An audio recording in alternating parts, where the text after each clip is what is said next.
E esse episódio 6 de Chainsaw Man teve menos ação do que os outros, só que a história continuou surpreendente como sempre. E durante ele surgem algumas perguntas como sempre. A personagem mais chata apareceu? Por que eles ficam presos justamente no oitavo... Como que eu coloco agora o número, Nick? No oitavo andar? Os nossos medos alimentam os nossos demônios? Os vícios são um bom apoio para a nossa vida? Se você quiser saber as respostas para essas e outras perguntas, fique conosco até o final desse vídeo. Eu sou Gustavo Nunes, você está no canal Ato 42 e esse é mais um dos nossos Chainsaw Man no Ato!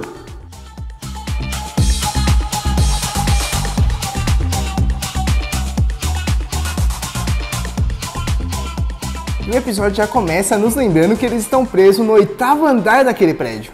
Em 15 segundos nós já percebemos que tem uma certa personagem aí que vai se destacar durante esse episódio inteiro.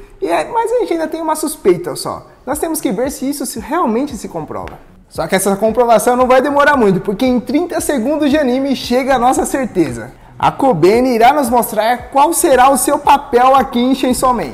E ela vai ser simplesmente aquele personagem insuportável. Sinceramente, eu vou falar de maneira pessoal, mas eu fiquei torcendo para que ela fosse comida pelo demônio em vez do Denji. Eu queria que ela saísse dali o mais rápido possível, mas não foi o que aconteceu. Isso acontece porque ela fica o episódio inteiro com medo, fica tremendo toda hora, qualquer coisa é motivo para querer matar alguém, e ela fica só dando xilique, só gritando, e você fica, caramba, como que pode? Tá sendo muito chata. Quando eu li o mangá, eu não tive tanta antipatia assim por ela. Na verdade, até me compadecia pela situação dela. Só que com o anime, eu não sei porquê, ficou bem diferente. Ficou bem diferente a minha perspectiva sobre ela. E muito provavelmente ela ali seria aquele personagem que serve para nos mostrar como nós, pessoas normais, nos comportaríamos se estivéssemos em situação semelhante à dela. Se nós, que talvez não tenhamos tantos talentos assim, estivéssemos como caçadores de demônio ou arriscando a nossa vida todos os dias, nós também ficaríamos com medo. Só que ela é muito chata, ela fica toda hora enchendo o saco. Eu fiquei assistindo com meu pai e ele ficou, caramba, por que ela tá tão desesperada assim? E eu falei, pô, mas é que eles estão presos num lugar infinito ali no oitavo andar, eles vão estar sem comida, sem água, sem nada, eles vão morrer daqui a pouco. Aí meu pai, me precisa desse xilique todo? E eu fiquei, de fato, não precisa. Ela é uma caçadora de demônios e nós vamos ver que ela não é normal. Ela não é como nós, ela tem habilidades especiais. Mas isso a gente só vai ver mais pra frente em outros episódios. Mas enfim, eles estão presos no oitavo andar pelo poder de um demônio. E o Aki vai investigar o que está acontecendo. E a primeira descoberta é que os quartos estão conectados. Sempre que eles tentam sair pela janela de um dos quartos, eles entram na verdade no quarto que está atrás deles. Então é como se o demônio colocasse um quarto do lado do outro, ficando sempre em um loop eterno, em que eles não conseguem sair. E aqui com essa palavra nós já demos uma dica, na verdade, de qual vai ser o demônio que vai ficar atazanando eles. E ainda pra falar a verdade, o Fujimoto já tá gritando na sua cara quando ele falou que eles estão no oitavo andar. Ali ele já deixou bem claro, na verdade, qual que vai ser esse demônio. E eu sei que você não percebeu isso, mas não se preocupe, porque daqui a pouco a gente vai descobrir qual demônio é esse. E em mais 30 segundos, o que nós temos? Sim, ela tá ali gritando de novo pela terceira vez. Então, de 30 em 30 segundos, ela vai ficar enchendo o saco. Muito provavelmente. Ela só não vai fazer isso porque ela vai ser nocauteada 2 vezes durante esse episódio. Então, ela vai ficar dormindo. Então, nesses momentos, ela vai ficar de boa. E nós também. Além disso, os elevadores não funcionam. Então, eles não conseguem sair dos andares por ali. E mesmo que eles tentem sair pelo teto, eles continuam no oitavo andar. E apesar de nós sempre pensarmos que o Denji na verdade é meio bobo pela maneira que ele se comporta e pelo sonho que, convenhamos, é bem ridículo se formos falarmos bem, na verdade ele é bem inteligente. Ele foi tão rápido quanto o Aki para verificar que os quartos estavam conectados, de que um dava no outro. E ele também fez uma teoria do porquê a Power seria responsável por tudo aquilo, e que na verdade ela era bem coerente. E logicamente nós já vemos a Power com sua particularidade natural de querer jogar toda a culpa do que está acontecendo no Denji. E é fundamental a gente pontuar esse jeitinho dela aqui, porque no futuro nós poderemos ver uma baita redenção dessa personagem. Nós vamos ver ela mudando totalmente, principalmente com o Denji. E essa inteligência do Denji mostra que ele realmente está ali para representar o ser humano que está entre o céu e a terra. Ele representa a gente dentro do anime, tendo as mesmas indagações que nós e os mesmos sonhos bobos também. Além de ele servir muito bem para explicar pra gente que está assistindo como que o anime, como que o mundo ali dentro realmente funciona. já que por causa dele nós aprendemos que os poderes de um demônio são desativados depois da sua morte. E isso é completamente diferente em One Piece, por exemplo, em que nós vimos recentemente que o poder da Boa Hancock ia continuar funcionando mesmo se o Barba Negra tivesse matado ela. Todos os marinheiros iriam continuar petrificados. E aí a Kobeni já tá lá achando que todo mundo vai morrer. Mas pelo menos nós ficamos sabendo um pouco mais sobre ela. Descobrimos que ela está trabalhando, arriscando a sua vida apenas para que o seu irmão consiga frequentar a faculdade. Então ela vai lá e doa todo o seu dinheiro para a sua família, para que conseguir que esse irmão realize seu sonho. Mas não é por causa de amor nem nada do tipo. Isso acontece porque ela é bem ingenuazinha e ela aceita que a família inteira pesa em cima dela. Então provavelmente apenas ela trabalha para sustentar todo mundo. E aí ela ficou obrigada a pagar os estudos do irmão. E nós não podemos nos enganar porque antigamente era muito comum nós termos um irmão pagando o estudo do outro. A Marie Curie, por exemplo, aquela que foi a maior cientista da história, antes dela ser tão renomada, antes dela mesmo estudar, ela ficou trabalhando para que a irmã dela conseguisse ir para a Europa frequentar a faculdade. E era a irmã mais nova ainda, então ela que era mais velha poderia querer ir adiantar a sua vida, só que ela ficou para ajudar a irmã. Só que aí depois que a irmã se formou, ela foi lá e pagou os estudos da Marie Curie na Europa também. Mas essas duas irmãs tinham uma amizade de verdade, elas tinham feito um trato. Aqui a Kobeni, ela não tem esse amor pelo irmão, pelo menos aparentemente. Então eles só ficam pensando na sua ingenuidade. A Kobeni chega até mesmo a dizer que ou ela virava caçadora ou ela ia se tornar uma prostituta. Isso é algo realmente bem pesado, para você ver como que a família dela não gosta dela de jeito nenhum, apenas fica abusando dela. Só que é meio complicado solidarizar com essa lógica dela, porque se todo mundo que tivesse dificuldades fosse vender o corpo, o Nick ia estar vendendo o corpo dele. E aí ela começa a chorar igual um bebê. E a Power mostra que é uma desgraçada, realmente uma infernal, e começa a rir da vida da menina. Eu confesso que já estava meio estressado com ela, eu não senti pena nenhuma da história dela, mas tá tudo bem, acontece. E eu já aproveito para perguntar o que você acha dessa personagem. Você acha que ela é legal? Você acha que ela realmente consegue representar a gente, os nossos medos, se estivéssemos naquela situação? Você acha que ela só é chata pra caramba? Deixa aí nos comentários o que você acha dela. Só que a situação deles, que já era ruim, fica ainda pior por dois motivos. Primeiro, quanto mais medo temos, mais os nossos demônios ficam fortalecidos. E isso é realmente verdade. Quantas vezes nós não ficamos imaginando o pior e por causa disso nós ficamos paralisados e não conseguimos fazer nada. Ficamos só chorando igual a Kobeni. Ah, essa prova da faculdade, da escola vai ser impossível, não vou nem ficar estudando a noite inteira porque eu sei que eu vou mal mesmo. Esse trabalho é muito difícil, será que vale a pena eu me esforçar? Quando fazemos isso, estamos acabando com a possibilidade de nos superarmos, de evoluirmos. Nós nos contentamos com o alívio de pensarmos, eu sou meio medíocre mesmo, eu sou a pessoa que está ali na média, então tá tudo bem eu fazer desse jeito, eu não vou me destacar de qualquer forma. Mas aí podemos lembrar daquele que talvez seja o verso mais triste da literatura, que pertence a Manuel Bandeira. No seu poema Pneumotórax, ele profere: a vida inteira que poderia ter sido, mas que não foi. Então, quando alimentamos esses medos, nós podemos passar o resto da vida pensando: caramba, eu poderia ter tido um caminho completamente diferente. E a Kobeni irá alimentar muito os demônios que elas estão enfrentando, porque ela está com muito medo. E aí vem o segundo motivo da situação estar ainda pior. Todos os relógios estão parados no 8 horas e 18 minutos. Então ninguém vai vir ajudar eles, porque o tempo está parado. Ninguém sabe que eles estão com dificuldade. E nós vemos novamente essa fixação pelo número 8, mostrando que o Fujimoto realmente é fora da curva. Sempre tem algo por trás do que ele faz. E aqui a gente já vai falar o que significa o número 8, porque a gente já está demorando muito com isso. O número 8 é o símbolo da totalidade. Ou mais ainda, ele vai representar a eternidade. E o demônio que nós temos aqui é justamente o demônio da eternidade. O próprio Fujimoto nos mostra que tinha pensado nisso quando ele coloca na tela o número 8 e vai girando até virar o símbolo do infinito. Tava na cara o nosso tempo todo, só que a gente não tinha percebido ainda. E o que devemos fazer nessa situação desesperadora? Você eu não sei, mas o Denji, ele vai dormir. Pô, como que ele não vai dormir naquela cama tão macia?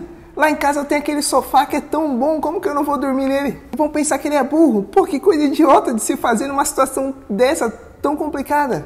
Pô, mas o que ele pode fazer? Eles não sabem nenhuma informação. Então, quando a gente não sabe o que fazer, não adianta ficar desesperado, ficar descontrolado. Não adianta a gente ficar gritando igual a Kobeni e ficar esperneando, chorando igual ela. Ah, mas se acontecer isso, aquilo, aquilo outro. Bora lá. A gente pode controlar a situação? Se a resposta for não, a gente não tem o que fazer. Não adianta se desesperar.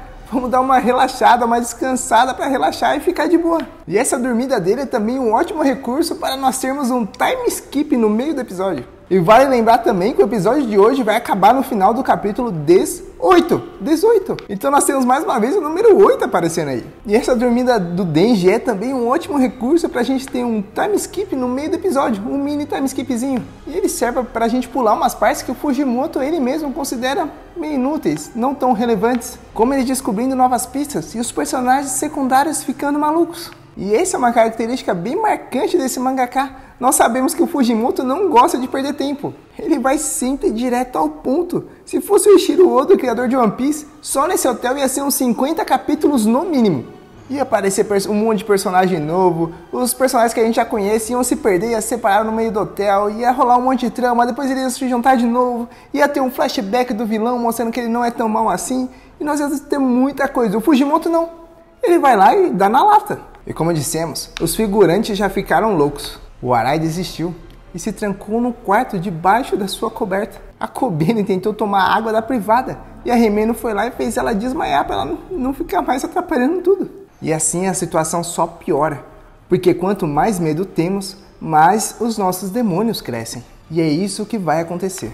E aí chega a parte mais engraçada do episódio, porque a Power continua normal, ou seja, ela tá doidinha como sempre. E ela construiu um plano para dominar o mundo que é praticamente no mesmo nível do Mao de Hataraku Mao-sama. Aquele anime que o rei demônio quer ser o dono do McDonald's, começando ali como um funcionário comum, virando gerente e escalando para conseguir dominar o mundo. A Power quer ganhar o prêmio Nobel, porque aí as pessoas vão vangloriar ela. E de fato, tem alguns ganhadores de prêmio Nobel que são muito populares. A Marie Curie, que nós já mencionamos, ela ganhou 2 prêmios Nobel, só ela. Já teve 2 para ela. Então praticamente todo mundo conhece ela. E esse prêmio realmente é muito importante. Mas eu duvido você me dizer, sem olhar no Google, quem foi o último ganhador do prêmio Nobel. Pode ser qualquer um. Pode ser da física, da química, da paz, pode ser de qualquer prêmio Nobel que você quiser. Da literatura, pode ser qualquer um. Me diga aí a última pessoa que ganhou ele. Pra gente ver que na verdade a gente não liga tanto assim pra ciência quanto a gente imagina. E realmente não é muito importante a gente saber quem foi que ganhou o prêmio. O importante é que o que ele fez vai ser muito útil para as nossas vidas. Só que aí já mostra que a Power ia ter que ter uma propaganda muito boa para ela conseguir ser tão vangloriada pelas pessoas, porque ninguém ia saber que foi ela que ganhou, se não tivesse aquele marketing legal em cima dela. E com esse prêmio, a Power planeja se tornar a primeira ministra do Japão, porque essa é uma posição de muito poder. E aí ela vai mais ou menos conseguir fazer o que ela quiser no país, e vai acabar com a vida de todos os humanos. E sua primeira medida será aplicar um imposto de produto de consumo de 100%. Então vamos lá para o nosso exemplo. Quando nós pegamos 1 kg de arroz, nós devíamos pagar só R$ 5 nele. Porém, no Brasil, nós temos um imposto de consumo de 17%. Então, por causa disso, nós pagamos mais ou menos R$ 6 no nosso arroz. Só que como falamos, o preço normal dele era de R$ 5. Porém, se a Power aplicar o imposto de consumo de 100%, esse arroz vai passar de 5, ele vai dobrar, ele vai virar R$ 10. Então, em vez de pagarmos os R$ 6 que pagamos hoje, nós passaríamos a pagar R$ 10. E isso é um absurdo. Realmente só um demônio colocaria imposto sobre itens vitais, como são os alimentos, para a nossa vida. E aí nós aprendemos um pouco mais do passado da Rimeno com o Aki. E foi ela que ensinou ele a fumar. E ele não queria fazer isso, porque ele diz que faz mal para os ossos, além de fazer mal para o seu pulmão também, vai acabar contigo. Mas ela lembra ele de que os caçadores de demônios morrem cedo, então bora aproveitar, bora fumar. E isso me lembrou bastante do Manuel Bandeira, que também já citamos aqui, que ele era tuberculoso. E naquela época, essa doença foi a que mais matou as pessoas no Brasil e no mundo, porque ela não tinha cura. Ele sabia que ia morrer cedo. Ele pegou a doença com 18 anos. Com uns 22, 23 anos, ele sabia que ele ia bater as botas. Só que ele falou, não, eu vou me cuidar, não vou pegar chuva, senão ele ia morrer na certa. Eu não vou sair de casa, não vou viajar, não vou fazer nada, porque eu vou tentar viver um pouquinho mais. E se privando de tudo, ele priva toda a sua vida. Ele não tem amigos, ele não se conecta com mulheres, ele não faz nada. E nessa de morrer cedo, ele achando que ia viver até os 20 anos, 22, ele realmente foi quase isso. Ele morreu depois dos 80. Então achando que ele ia morrer com 23, ele morreu com 80 anos, com mais de 80 anos. Ele falou, caramba, com medo de morrer eu não aproveitei nada, então eu vou começar a aproveitar agora. E aqui provavelmente é o que o Fujimoto quer nos ensinar, ele não quer que a gente tenha medo. E essa é uma das maiores mensagens do anime e que a gente está falando no episódio inteiro. A gente não pode ter medo. E nós devemos ser fortes, corajosos. Mas, mais do que isso, nós temos que ser malucos. Os seus demônios não temem tanto assim quando você é forte e corajoso, porque eles sabem que uma hora você vai cair. Eles temem os lunáticos, porque eles são imprevisíveis. E quem não tem medo de um doido, todo mundo tem. E aí a gente pode lembrar daquela frase, só existem duas coisas que botam medo no homem. Maluco e barata. Porque desses dois não tem como competir. Mas ao mesmo tempo, o Fujimoto está nos mostrando aqui como somos fracos. Quando a Himeno dá um cigarro pro Aki, ela está representando aquele demônio que está tão presente nas nossas vidas. Ela vai representar aquele demôniozinho que fica no nosso ouvido toda hora falando: ah, você estudou demais hoje, trabalhou muito, vai descansar, vai jogar um videogame, vai assistir um anime, você merece, não precisa mais se dedicar não. Você está muito estressado, vai ver aquele videozinho que você gosta, aquele videozinho sacana lá para relaxar. Muitas vezes as pessoas que nós amamos e que também nos amam, nos dão esses mesmos conselhos, sem perceber que estão sendo ruins pra gente. Meus pais sempre me falaram, se algum amigo seu oferecer uma droga pra você, não é porque ele tá querendo acabar com sua vida, te ferrar, é porque ele realmente acha que aquela droga vai ser boa para sua vida. E com a Himeno e com o Aki está acontecendo a mesma coisa. Ela tá dando um cigarro pra ele porque vai ajudar ele a relaxar, a extravasar, vai ser muito bom ele conseguir aproveitar esses prazeres da vida. Porém, quando aceitamos, não tem volta. O demônio sempre é mais forte do que nós. Nós vimos isso em Death Note, com o Kira e o Ryuki. O Ryuki vai lá, tenta ele com o caderno. E o Kira, antes, uma pessoa que era justa, uma pessoa super inteligente, se perde totalmente no caminho. E nós podemos ver isso agora também com o Aki. Ele fala que vai pegar só umzinho e vai ser o último. Só que, na verdade, ele nunca mais vai parar de fumar. E a própria Himeno diz que o cigarro é apenas uma válvula de escape para a nossa realidade. Ele serve para diminuir o estresse e nos deixar mais calmos. Ele vai ser aquele apoiozinho para que a gente consiga continuar vivendo. Só que esse apoio é muito pequenininho, é muito fininho. E uma hora ele vai se quebrar. E quando esse apoio ceder, nós partiremos junto com ele. No mangá ela ainda diz, é bom demais ter um vício. Então, além de nosso apoio nas coisas terrenas ser algo muito frágil que provavelmente vai dar errado, ela ainda irá se apoiar em algo que é ainda mais frágil ainda, que é um vício que só serve para nos diminuir. E quando ela tenta o Aki, ela está rebaixando ele para o nível dela. Ou seja, nós sempre acabamos diminuídos. E agora nós chegamos na metade do episódio, mas também no fim do nosso vídeo. Então se você gostou, não esquece de deixar o seu like, se inscrever no nosso canal, ativar o sininho e também ativar todas as notificações para ficar sabendo tudo que a gente está fazendo aqui. E não esquece de seguir a gente lá no Instagram, @ato42. Nós estamos respondendo as perguntas de vocês todos os dias, seja pela caixinha de perguntas, pelo direct. Então agora sim, chegamos ao final. Um forte abraço, meu caro Otaku Leitor. Fique com Deus e até o próximo vídeo. E a segunda parte desse aqui vai sair amanhã. Provavelmente você já vai ter lançado quando você tiver acabado de assistir esse aqui. Então fica no aguardo e até lá. Tchau!